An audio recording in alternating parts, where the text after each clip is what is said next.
میں قبلہ آپ سے رمضان مبارک کے دنیاوی اور اخروی جو فوائد اور ثمرات ہیں ان کی جانب چاہتا ہوں۔ قبلہ ایک اور بات ذرا شامل کر لیجئے گا، بہت تکلیف دیتی ہے یہ بات، رمضان میں بہت بے چینی ہوتی ہے۔ اکثر لوگ گریجولی ان کی تعداد میں اضافہ ہوتا ہے جو ہر رمضان معمولی سے ہیلے پیش کر کے اور ماہ رمضان کی جو زینت ہے، جو نعمت ہے روزہ، اسے ترک کر دیتے ہیں۔ جی ہمیں بھوک زیادہ لگتی ہے، جی میں فلاں مرض میں مبتلا ہوں، جی بس مجھ سے برداشت نہیں تھا، رکھ لوں گا 2-4 روزے۔ دنیاوی اخروی فوائد کے ساتھ اس کو جوڑیں۔ میں اس طرح بات کر دیتا ہوں، دونوں یہ کہ اس کے اندر آ جائیں گی، سم اپ ہو جائے گا کہ دیکھیں یہ فوائد کی، دیکھیں ماہ رمضان جو ہے وہ روحانی، نورانی، ایمانی، قرآنی مہینہ، سبحان اللہ، کہ جو جس کے فوائد اس کے کیا بتائے جائیں، جس کے بارے میں خود حضور جان عالم علیہ السلام کی زبان اقدس سے یہ کلمات ادا ہو جائیں کہ اذا جاء رمضان فتحت ابواب الجنہ، کہ جنت کے دروازے کھول دیے گئے، رمضان آتا ہے جنت کے دروازے کھول دیے جاتے ہیں، غلقت ابواب جہنم، جہنم کے دروازے جو ہے وہ بند کر دیے جاتے ہیں، وہ سلسلۃ الشیاطین، شیاطین کو جکڑ دیا جاتا ہے۔ یعنی جنت کے دروازے کھول دیے گئے ہیں، تب جنت میں داخل ہونے کا سامان تو خود کرنا ہے نا، نیک اعمال کے لیے دروازے کھلے ہوئے ہیں، رحمت حق جو ہے وہ بہانہ تلاش کر رہی ہے۔ جہنم کے دروازے بند کر دیے گئے ہیں، اب کوئی محروم ہی ہوگا کہ جو جہنم میں پھر بھی گرنے والے کام کر رہا ہو، کہ جہنم کے دروازے بند ہیں پھر بھی گویا وہ چیخو پکار کر رہا ہے کہ نہیں دروازہ کھلے، میں کسی طریقے سے اندر گروں۔ جہنم کے دروازے بند ہیں، ایسے کام نہ کریں کہ جہنم کے دروازے جب کھلیں تو آپ اس کے اندر گرنے والوں میں اول لوگوں کے اندر ہوں، ایسے کاموں سے بچیں۔ بالکل صحیح۔ شیاطین جکڑ دیے گئے، وہ شیاطین کے جو آپ کو گمراہ کرتے ہیں، جو اغوا کرتے ہیں، جو بہلاتے پھسلاتے ہیں، وہ شیاطین جکڑے ہوئے ہیں۔ تو اب آپ کے لیے آسانی ہے کہ ویسے انسان کے 2 دشمن ہیں، شیطان ہے اور اس کا اپنا نفس ہے، تو شیاطین تو جکڑ دیے گئے، اب آپ کا اپنا نفس ہی موجود ہے۔ ایک دشمن تو آپ کا جو ہے وہ قید ہے، دوسرا دشمن آپ ایک دشمن سے لڑنا ہے، ویسے آپ نے 2 دشمنوں سے لڑنا ہے، شیطان سے بھی لڑنا ہے، نفس سے بھی لڑنا ہے۔ یہاں پر جو ہے وہ اب ایک دشمن رہ گیا، تو ظاہری بات ہے ایک دشمن کے ساتھ جو ہے وہ مقابلہ کرنا آسان ہے، اسے کمپیٹ کرنا آسان ہے 2 کے مقابلے میں، تو اب تو آسانی ہے، نفس رہ گیا، شیاطین تو جو ہے وہ جکڑ دیے گئے۔ اچھا نفس کو شیطان اتنا ویل ٹرینڈ کر چکا ہے کہ وہ بہرحال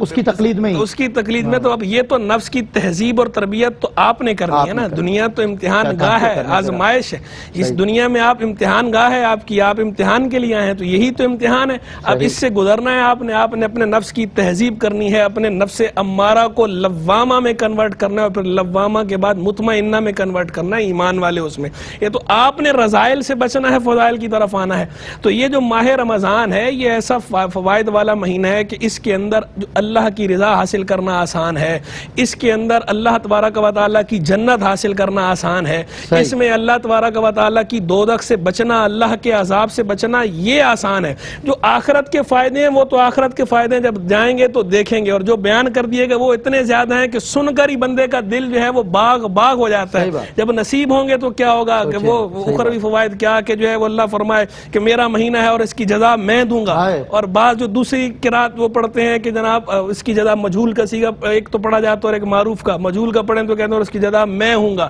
دونوں میں باہر لیا جائے، میں جزا دوں گا تو بھی سبحان اللہ، اور میں جزا ہوں گا ہم تیرے ہیں تو بھی، وہ تو کیا ہی کہنے، اس سے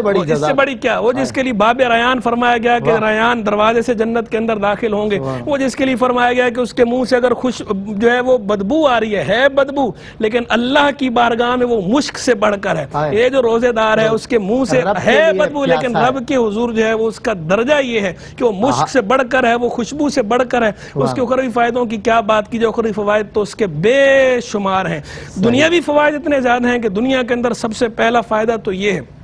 کہ یہ مہینہ صبر کا مہینہ انسان کو ٹرین کر دیتا ہے۔ اب کوئی کہے گا جناب صبر تو اخروی فائدہ ہے، دنیاوی فائدہ کیسے ہوا؟ ارے بھائی صبر دنیاوی فائدہ بھی ہے، اخروی تو ہے، اخروی بھی اور دنیاوی بھی ہے، اس لیے کہ آپ نے گناہوں سے بچنا کیسے ہے؟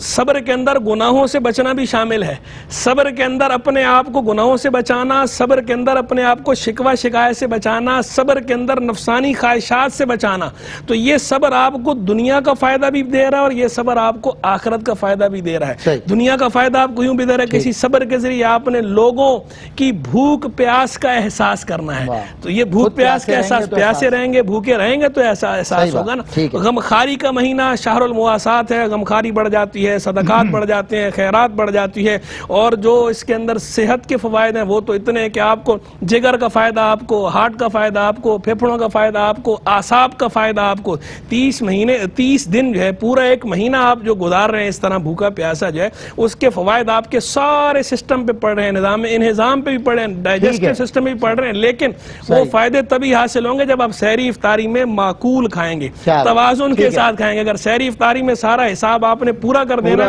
تو پھر تو ظاہری بات ہے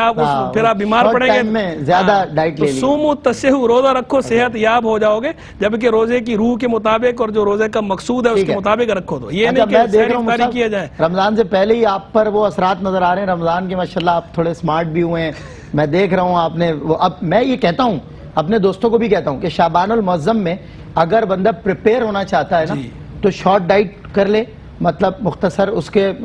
کم کھایا کرے اور اس کے لیے مینٹین ہو جائے گا، آگے کے لیے اویئر ہو جائے گی، اچھی بات ہے۔ اور میں باقاعدہ یہ مطلب وہ بات نہیں، ٹو بی ویری آنیسٹلی میں نے فرق دیکھا ہے، آپ نے ڈیفینیٹلی کافی آپ کی صحت پہ نظر آ رہی ہیں باتیں کہ آپ نے اس کو رمضان کے لیے اویئر کیا ہے، اور میں خود بھی ذاتی طور پہ میں نے بھی کوشش کی ہے اور کوشش کرنی چاہیے رمضان سے پہلے، یہ نہیں کہ آپ جیسے رسول اللہ کی روایت سب کو توفیق دے اور قبول بھی فرمائے۔ حضور کی ایک روایت ایک موقع پہ بیان ہوئی تھی، غالباً آپ نے یا مفتی صاحب نے بیان کی تھی کہ رسول اللہ فرماتے شعبان کے آپ کے پورے روزے بھی ثابت ہیں اور کم بھی 15 کے بعد آپ نے ایک روایت کے مطابق فرمایا کہ 15 شعبان کے بعد روزے نہ رکھو کہ تاکہ تم رمضان المبارک کے لیے ایسا نہ ہو کہ تم پہ کمزوری یا کوئی لاغر کیفیت ہو اور رمضان میں تم اویئر نہ رہو، تو اس لیے 15 دن اپنے روزے رکھو، اور 15 یہ ایک روایت کے مطابق ہے۔ بہرحال آپ نے 30 روزے بھی آپ سے ثابت ہے۔ رمضان مبارک سے ایک ہفتہ 10 دن 15 دن پہلے بندہ اپنے آپ کو رمضان کے لیے تیار کرے، اسپریچولی بھی اور فزیکلی بھی۔ ناظرین، اگر آپ ایسی ہی مزید ویڈیوز دیکھنا چاہتے ہیں تو ہمارا ARYQ-TV کا چینل سبسکرائب کیجئے اور بیل آئیکن کا بٹن دبانا نہ بھولیے تاکہ آپ سے کوئی پسندیدہ پروگرام مس نہ ہو جائے۔